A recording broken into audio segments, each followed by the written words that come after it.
Bleeding on the ALL-ON-4.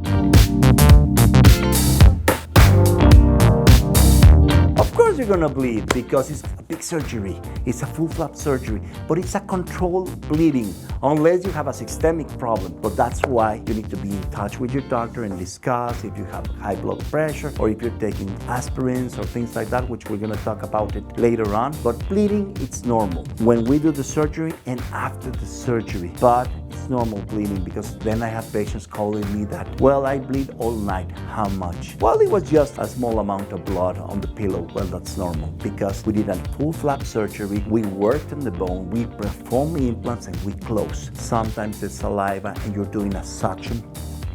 That thing makes that bleeding with saliva and blood. That could be a bleeding. If you have a major bleeding, that's a problem. But that never happens. Once, if you're doing the ALL-ON-4 with a perfect skilled doctor, that will never happen because everything's controlled and monitored. And when we do the surgery, remember that it's done with IV sedation. Till we let you go, it takes like 2 hours. So there's no way that there's a bleeding in there. And if there's something, we will take care of it. And any doctor will take care of it. There's no way you can get to your hotel and you will have the bleeding or start to bleed just because of nothing. Everything's controlled. The protocol is so straight and so direct that you will have that problem. Could be, that's why that you're saying, well, what if I bleed from my nose? That cannot happen with the ALL-ON-4. That's why we have the tilt implants, because we don't get to mess with the sinuses. So that's why the only way where you can bleed from the nose is if they do the sinus lift. But sinus lift is not that technique. It's a different technique. The ALL-ON-4, it's a different technique where you stay far from the sinuses. That's important to understand. That's why there's no way you can bleed from the nose. Bleeding, it's going to be from the gums, and it's going to just be a post-operatory bleeding that it's normal.